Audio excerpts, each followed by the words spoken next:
lovers, and welcome to the very first episode of Off the Cuff. I'm Felicia Haney. I'm Warren Goodwin.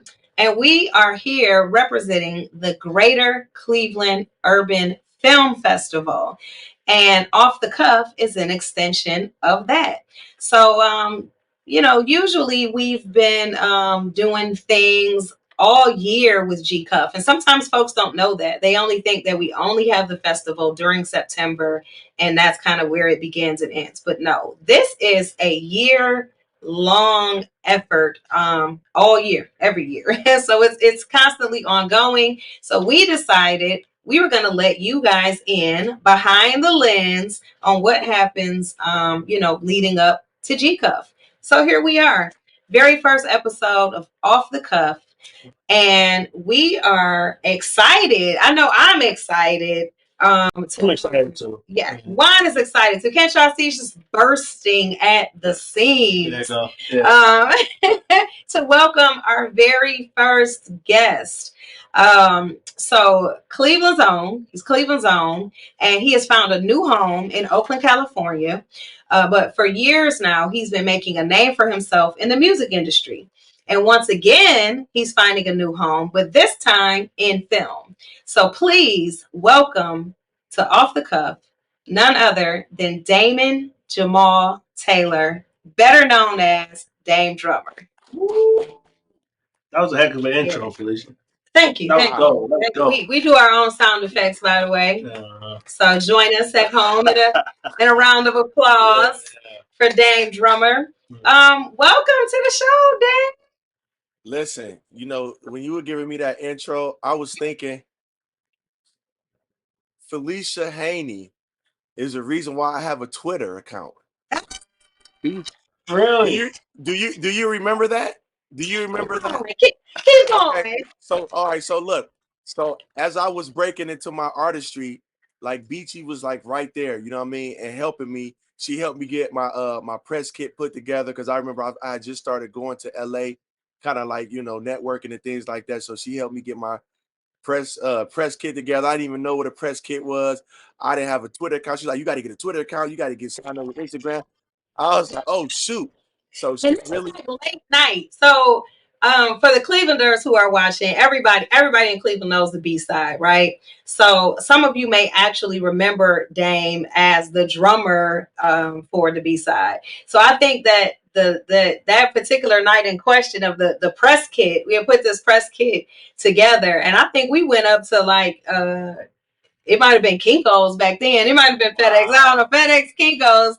And we went after the B-side and got these press kits printed out. It was like super late at night. This was back when Cleveland was still 24 hours. Now everything closed at like 10 o'clock. But these were the good old days. So yes, I remember it. I remember those days. And to be honest, I was very humbled to look at your the logo that you are still using that was inspired from back then. I remember that me and Frost, shout out to Frost, we had put together this logo, and it was like, oh, it's supposed to be like 2 D's, but the D's are really like drums, and this guy. Yep. We put it together, and I'm like, you updated it and changed it, and it looks great. But looking at that, I'm like, it came from that inspiration. So I was just still have that. Yes, to see that. Still have that press kit. They should build a statue for Felicia. She's like one of the best kept secrets in this region. Like everybody has a Felicia story, which is great. It's amazing.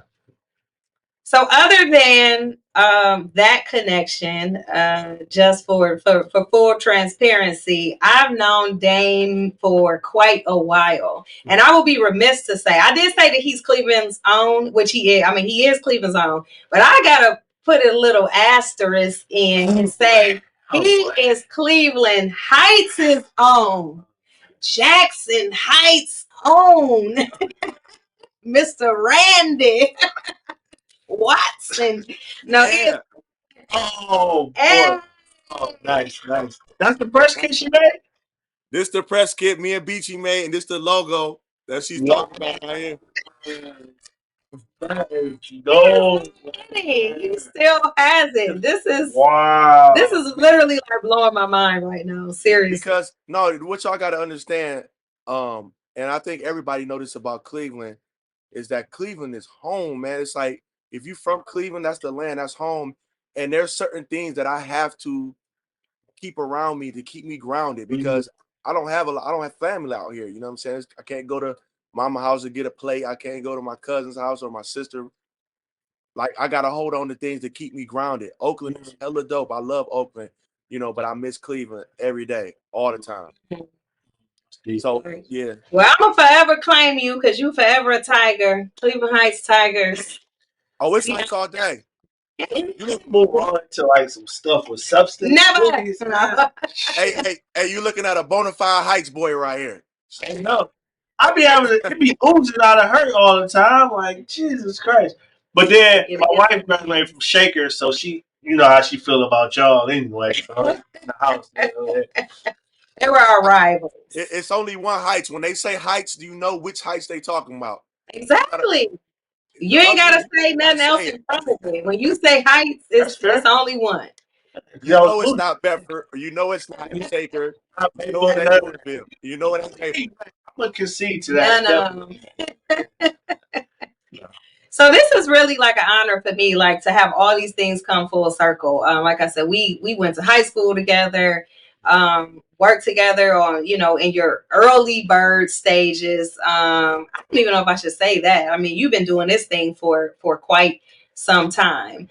And so I did want to actually jump into that to talk about your journey from and how you even got to filmmaking, because as I mentioned, most people, your name is Dame Drummer. So obviously people know you for being a drummer, and also producing music and knowing you from that world. But actually that is like your second career, which some people don't know. Like you played professional basketball and then transitioned into music, and now you're touring the film circuit. So how does that tell us about this journey? I didn't know you were a hooper. No, I didn't know that. Oh yeah. Juan claims to be a hooper. You wow. You are a hooper. Juan claims to be a hooper. Well, I mean, that's another shout out to Heights. I mean, everybody know that we the Hoopers. Everybody know the Heights Hoopers. But I'm gonna let y'all live tonight on that. Don't do it. I'm gonna let you finish. But let y'all live. Well, I wasn't hoping then. I'm class of 03, but carry on, They call us the Banner Boys. You just look up when you go in the gym, man. But I like that, the Banner Boys. That's good. I like that. No, but seriously though, I always been a musician. I started out as a musician. Drums is my earliest. If you look at my bio, it always says it all started in grandma's kitchen, pulling out the pots and pans, banging on them. My grandma put them back. I pull them back out, and they like, you got to get the voice some drums. So that's where it started. Basketball was just kind of like my ticket out of the inner city because I grew up in the Lee Harvard area /Mile /EC all over the place, and basketball was definitely how I saw myself, writing the story of my life, just as a way out. But Beachy, I think that it's fair to say that you were there in the early bird stages of my artistry, because at the B side is where I started to figure out who I was, as an artist. And I played down there. I was a member of the B side for about 4.5 years. Sitting down there every night, meeting and shaking everybody's hands, whoever entered that place, and watching all the artists develop their craft. And I would just sit there like, who am I as an artist? What am I going to say eventually? And so I think it's safe to say that you were there. You was like my first PR, you know what I'm saying? And but from there, I knew that like the things that I wanted to do in Cleveland, I just felt like it wasn't going to happen there, because I felt like I was at that point, everything was coming into my head so fast and I wanted to get it out. And I think I was moving faster than Cleveland was allowing me, to be. And so once I started going out, I think me and AJ, who actually I'm about to link up with tonight. We went out to this show called NAM, and NAM is like a it's like a trade show for all the new instruments and software and educational classes that are coming out, before the world gets to see them. And we went out there, and LA was just a whole nother vibe. It was like, if you really taking your stuff serious, then you need to either be here or New York.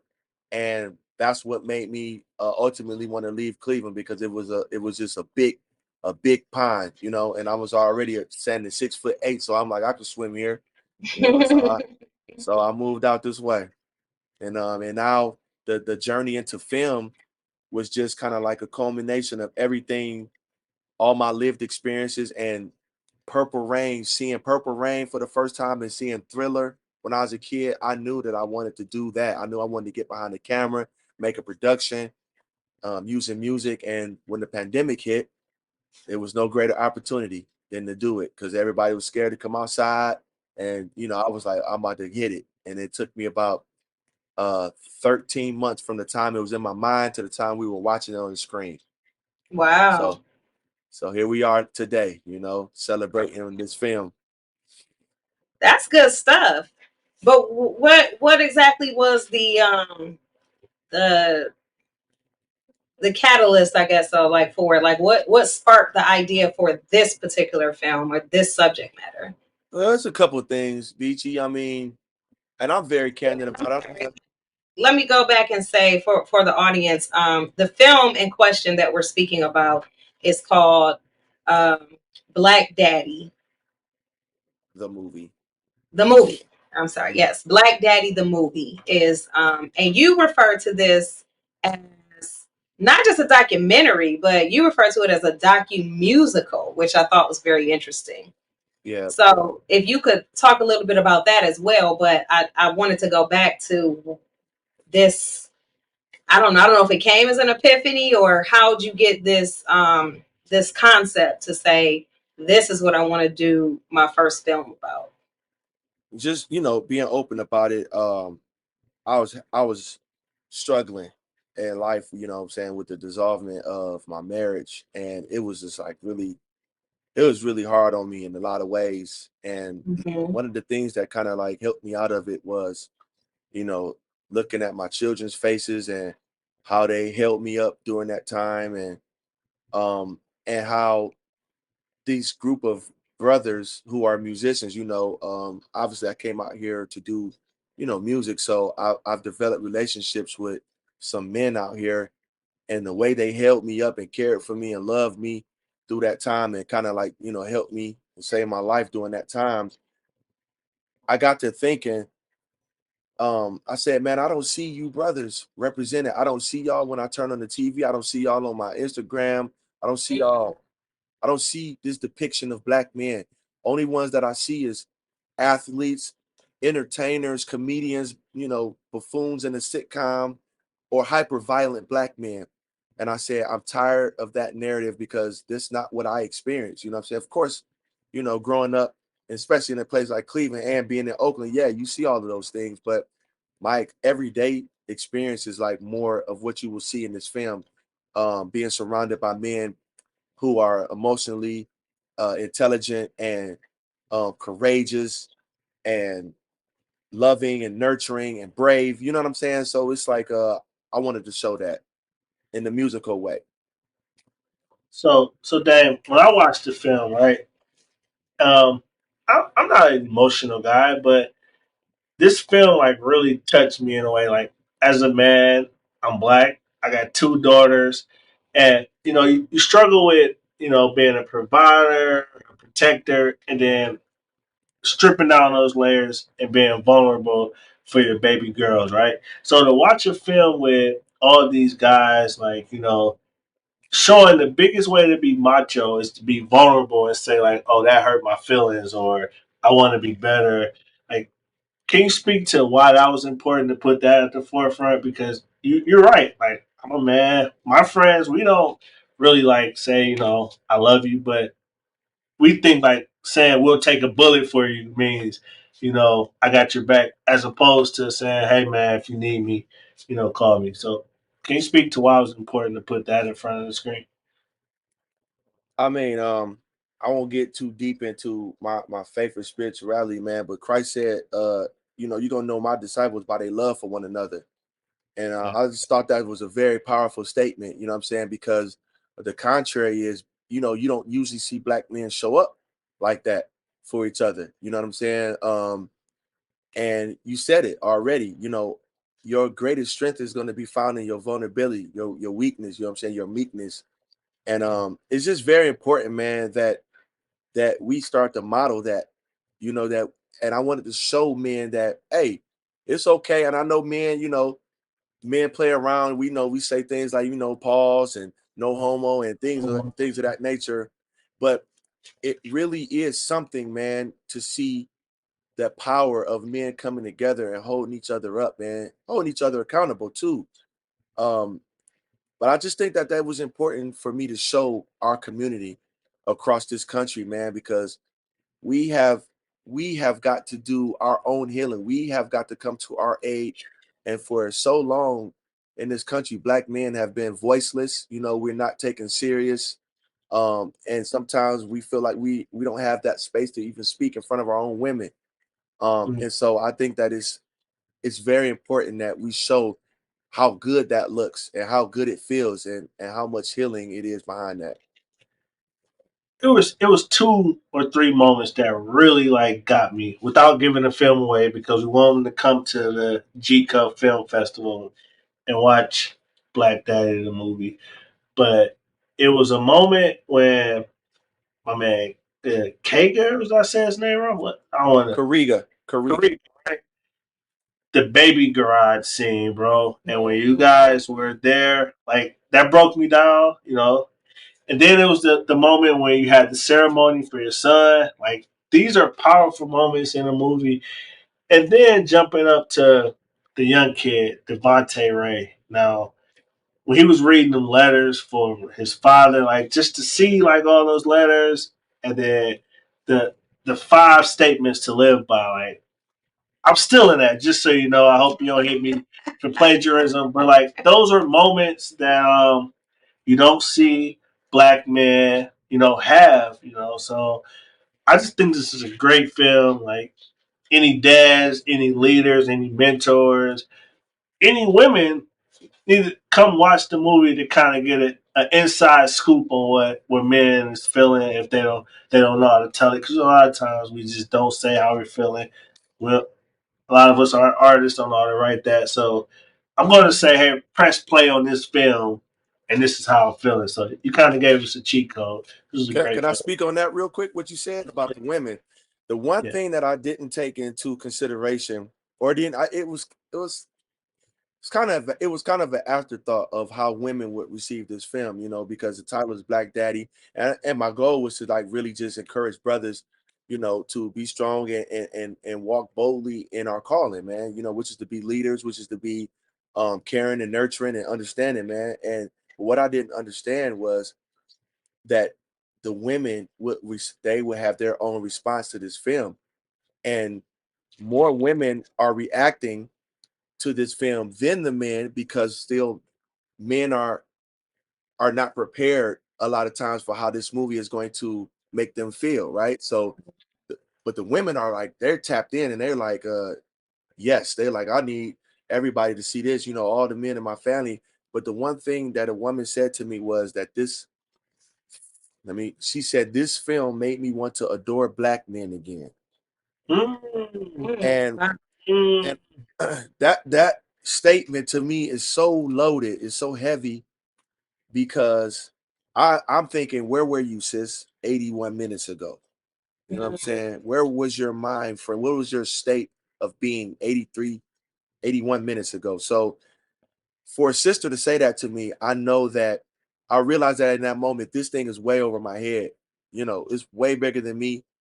And this is a we thing. It's a we thing. It's very powerful. I hope everybody watch it. And we should have watch parties like we tell folks to come over to watch the game. We should watch this film and break bread over it. And that'll start to shift the conversation. Well, trick all your guy friends into coming. Oh, yeah, they coming. Yeah, they coming. You're like, oh, we're getting ready to watch some football, and then at the end of it, everybody's breaking down crying, but they're thanking you for it at the end. So that's how you do it, because they go. That's my hope, that because anytime you have a leader, everybody's looking at the leader like, what you gonna do next? It's like I made this film like, what you gonna do next? I mean, and so it's like you feel what you gonna do about that? You feel me? You feel me? You could just remove me all the way out the equation. Now it's on you. You got to answer that call that we asking. I mean, this is heavy stuff, man. I think it's like 5 or 6 gentlemen that are the main characters, and just all their storylines behind it. It's like you really don't know like what somebody going through. One cat's talking about his father is a dependent now, and I can't reciprocate the love or the things that my dad did for me growing up. Almost like survivor's guilt, so to speak. And right. It's heavy, damn, man. And then the blended family thing, which is very much prevalent. I mean that has been something that has existed for a very long time, but a lot of even just one generation removed, from like in my generation, myself as well as a lot of my friends, we came from 2-parent households, and now it's almost the norm to not be, so to really be able to delve into that issue, because that is an issue for some. I don't even want to say issue. It's a it's just a reality for so many people in today's world, and how to actually deal with that. So we always see sometimes the good parts of it, and how people have portrayed that like on TV, but then you don't see, the other side of it, where people are like, man, I have kids living in 2 different states, and this is, this can be weighing on me. This is stressful, and that was some very good insight as well. I have a question. Will you release the soundtrack to this project? Oh, absolutely. That's coming in October. Full soundtrack, 12 tracks, on the list. And man, the soundtrack is so crazy because the movie doesn't need the soundtrack. Like we could have took the music out, right? And could have just been talking heads. So the film doesn't need the music, and the music doesn't need the film. Like once you hear the soundtrack, it's gonna be like watching the movie, because never before, I can tell the people that you've never heard a father-centered album. Like you've never heard every single song be about Black fatherhood and what that sounds like. And so I'm very happy to be on the side of that, man, bringing that to the people, man, because everybody that's on the record, we put it in. We gave it to them on this album. Well, y'all did. Y'all. So what Spice Adams say? Well, that's a show enough right on. So the name of the program is Off the Cuff, Dame. So off the cuff, you gotta give me a commercial that I can sell to my homeboys. Like, man, you gotta come see this film. Like, how am I selling it to them in the group text? Like, yo, this is why you need to come see. Well, I might be able to answer before. Okay. I'll let PR. Tell him I'll let him jump in and give his answer, but I would say start by sending them a flyer for Black Daddy the Experience, which is also going to happen during GCUFF's opening weekend. Remember where you heard it first. This is news to me too. Look, Black Daddy the Experience. So we're not just talking about the experience that you're going to get from watching this film. That is one element in itself. But we're talking about some live entertainment, clips from the film showing. I don't want to give it away. It's going to be some conversation. It's going to be some entertainment. It's going to be, visually appealing, as well as something that's just, I feel like it's just going to sit with you while you're there and once you leave. So I will be responsible for making sure you, as well as you guys that are watching, get the flyer on that information. She's still acting like y'all at the B-side that night and she your PR person. Look at that. She but I am sorry to cut in. I just had to definitely mention that, because that's a big deal. I'm really like super excited about that night. I think that happened Saturday night, correct? Is that Friday? I thought it was Friday. You're right. It's Friday. As it's Friday night. That happens Friday night. That is September 16th at the Hit Factor on Larchmere. And just stay tuned to gcuff.org. Make sure you're following us at GCUFF Cleveland, and we will have all those updates for you. But let's let this man answer his own question. That's why you ain't have. That's why you had no women in the film, because we'd be trying to cut in talking about what y'all story and what. So this is hats off to you for making your film the way you want it from that perspective. I'm gonna let you finish. I'm gonna let you finish, but I know I'm for real. Be quiet now. I would say, Juan, pose it to your partners exactly the same way I pose it to mine. I asked them. I said, man, y'all ready to do something different? You know what I'm saying? I said, I have an idea. I said, I want to rent a fly Airbnb. Man, we're gonna get some food, no women allowed, no children allowed, and we just gonna be vulnerable, man. We're gonna talk about other things other than sports and all the stuff that we can get into when we talking as men. No further questions. Yes. Yeah, there it is. You know what I mean? So was there reception to it when you did that, or did not everybody? Not everybody, but the men that you see showed up because they knew what was at stake, man. These are the brothers that I do life with, man. I make music with, and our music is not, it's not trash, man. We're not wasting words, So these brothers understood the assignment, man. So they rose to the calling, and as you will see, some absolute divine magic was happening inside that movie. Stuff that we did not script. I mean, we didn't script anything. So everything that you saw was just divine magic happening. So I'm not gonna give anything away. I'm just gonna say, man, that this film, as I go across the country, the response has been the same everywhere.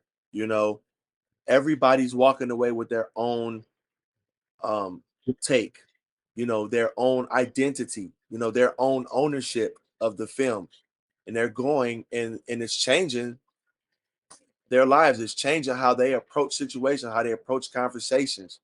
And ultimately, when we do that, when we learn how to communicate, man, we gonna be on. Once we develop this love for one another, this genuine love, man, we unstoppable. Period.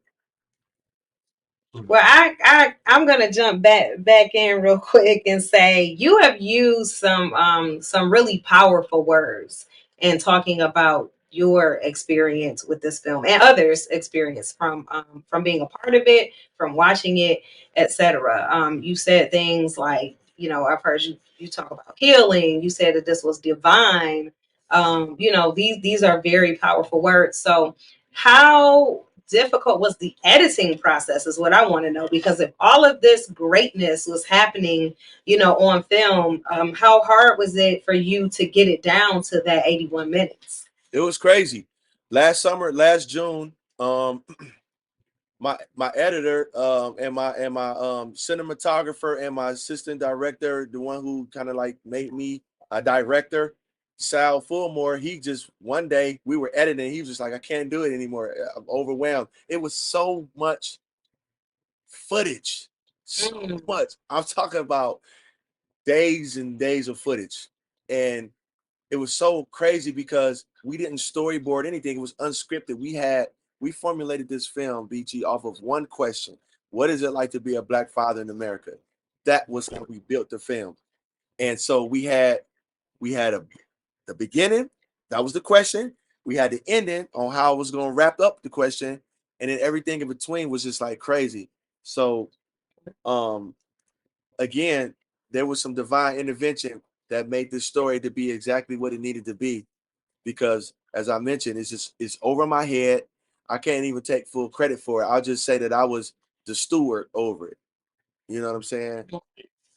Yep. You had some very personal things happen to you throughout the process of shooting this film. One particular incident where you show yourself coming back to Cleveland because of some personal things that you had happened, and you just spoke moments ago about, you know, the your marriage dissolving and what gave you the, you know, the catalyst to kind of get going on this in the first place. So that takes like really some real work within first before you can even start to begin to help others. So I just want to know, like, how has this process changed you in making this film? Again, I mean, I said I wasn't gonna go all up in my faith, but y'all keep asking me questions that put me in that space. So it's like, Okay, speak. um, like in 2019, man, I really I tried to take my life. You know what I'm saying? And when I was unsuccessful, you know, the Creator spoke to me like, I know, you know what I'm saying? Like, I know, like, but I have something for you to do.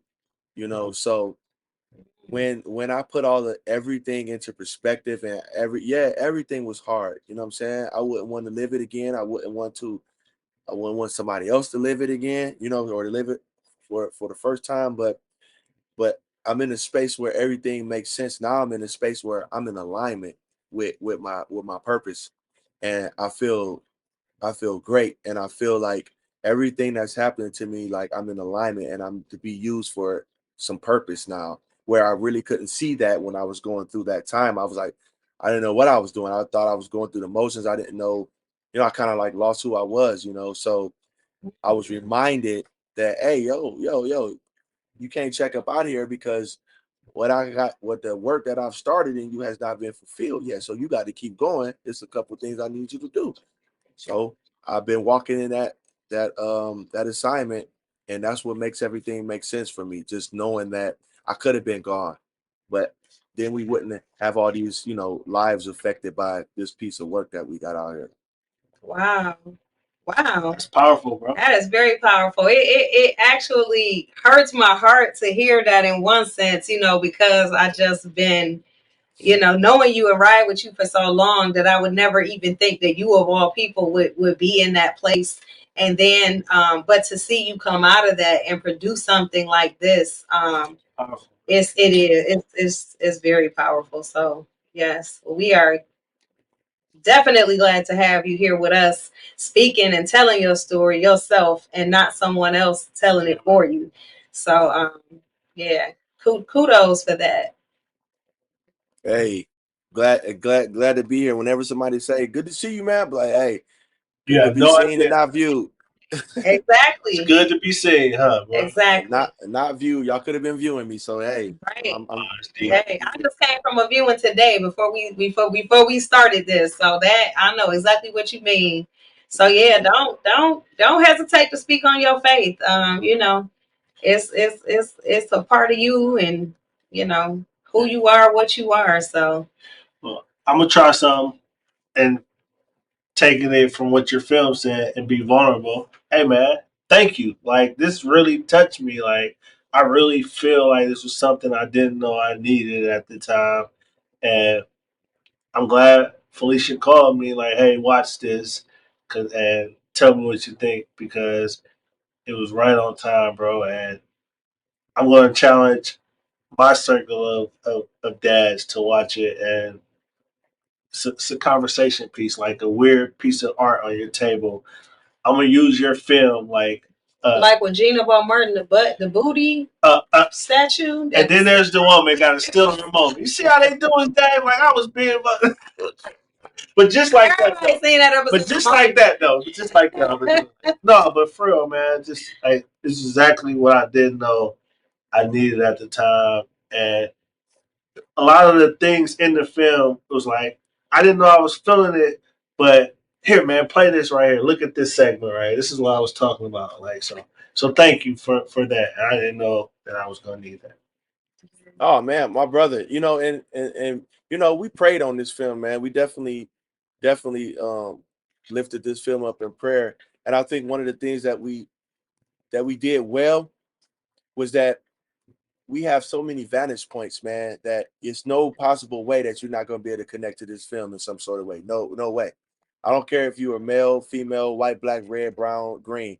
There's no way that you're not going to walk away and not be able to connect to this film at some point. I had a 78-year-old white man come up to me and say, "Hey, man, I haven't really talked about how my dad passed and made me feel, man, but I think I can talk about it now."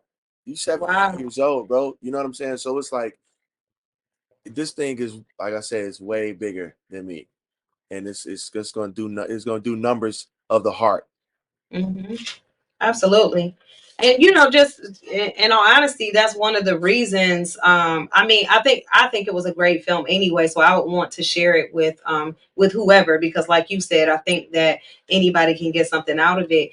But when I knew that I was speaking with you on this, I didn't even feel that it was right for me to come without a black father, Mm.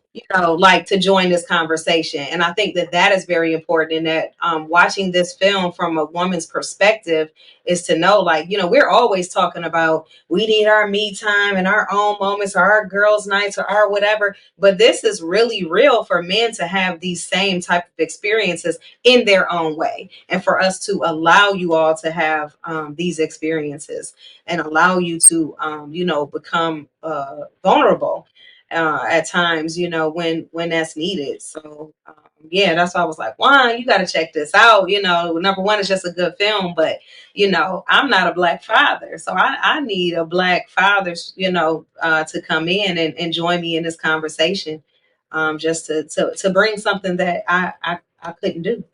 So yeah, so here we are. Yeah, But absolutely. I am so looking forward to you coming here.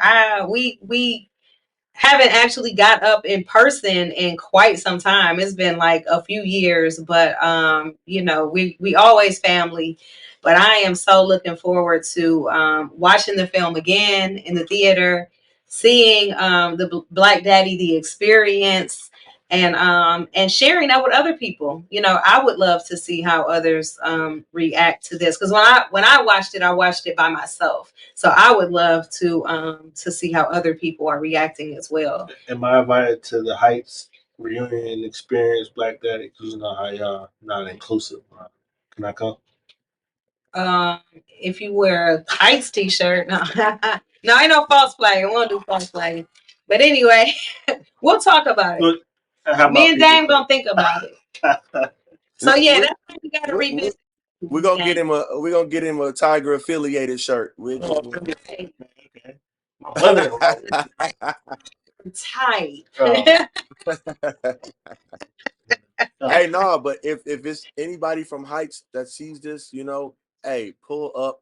You know, I definitely give a shout out to Heights in the film, because Cleveland Heights is what really put me on a trajectory of changing my life. You know what I'm saying? And allowed me to see things differently than I was seeing them in like the four walls of the inner city. Kennedy ain't gonna like you after this film. Let's just say it. I heard what you said about Kennedy. They ain't gonna like you, bro. No, but real talk.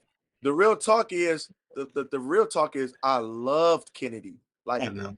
to my core. You understand what I'm saying? I hated Heights when I first got there. I felt out of place. I couldn't Yeah, dress. I only had like one pair of shoes, a couple white tees, and a yeah, couple pair of jeans.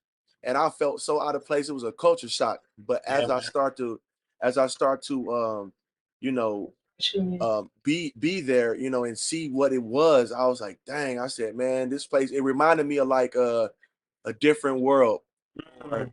or man. and sometimes at first it reminded me of 90210, but then Beverly Hills 90210, but then it became more like a different world to me, you know what I'm saying, like the show. And so I left that place with so much confidence in myself, and the things that I could do and accomplish in life.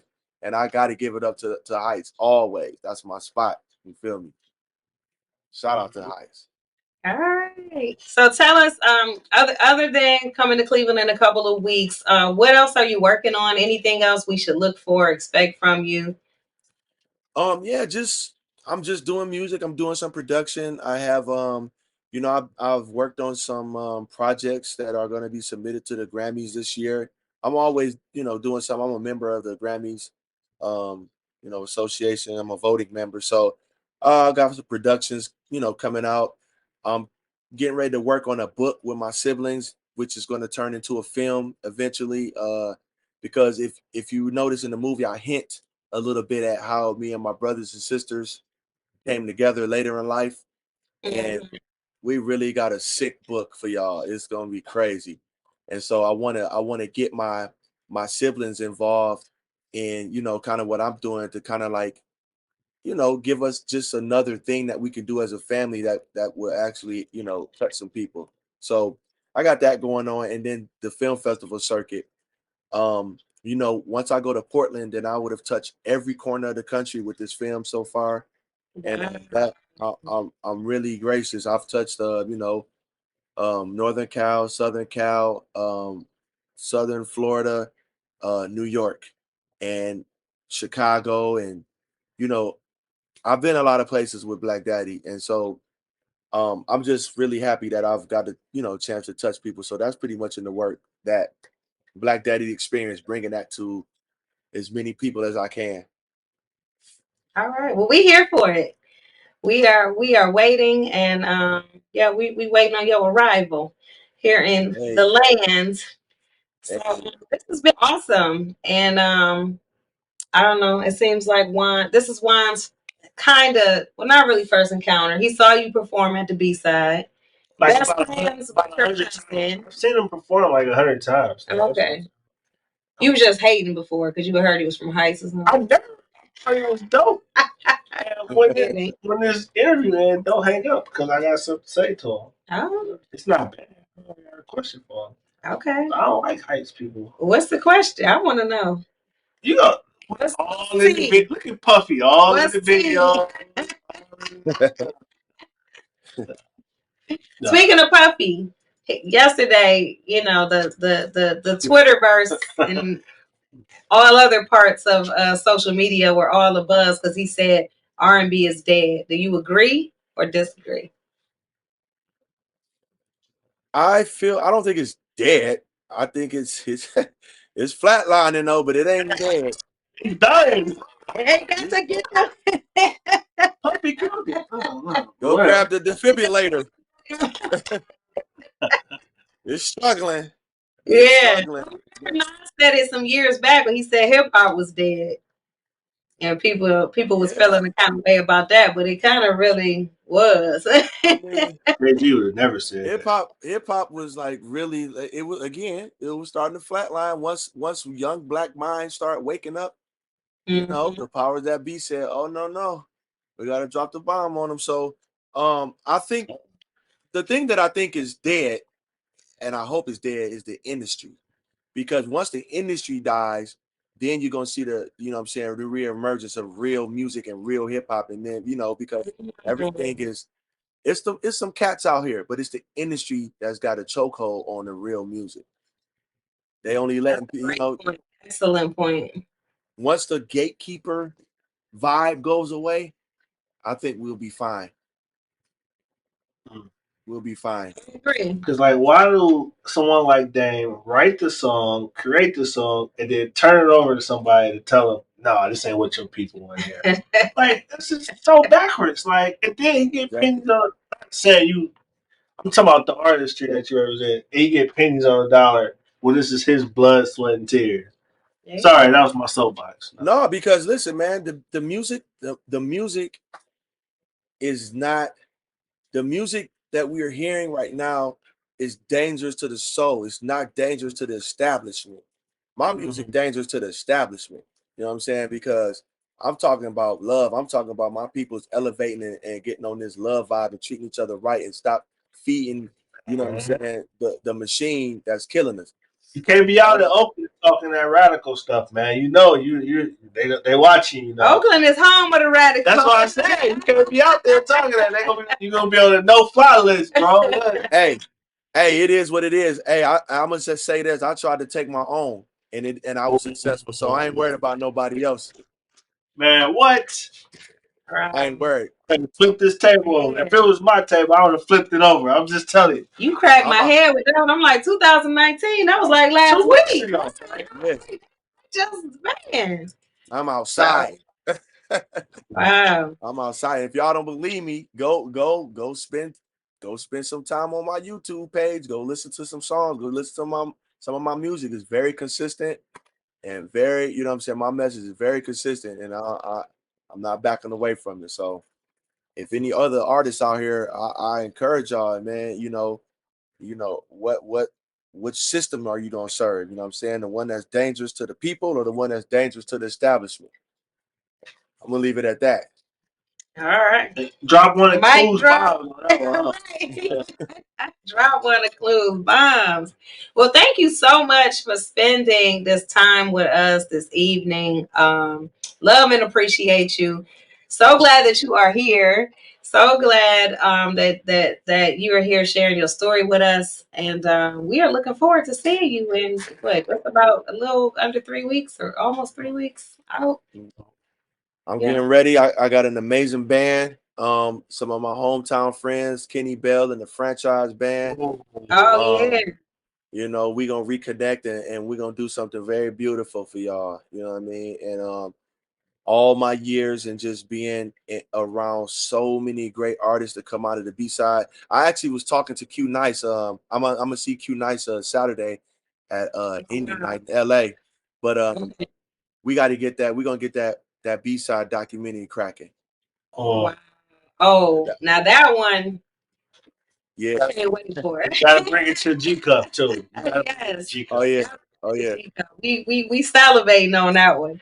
For sure. Yeah. We got to make that happen because it's that's gonna be a great story. You know what I mean? But yeah, I appreciate y'all. I love y'all, and I love Cleveland, man. That's forever home, and I miss y'all, and I'm gonna come in there and put on, man. All right. Well, we are looking forward to seeing you soon.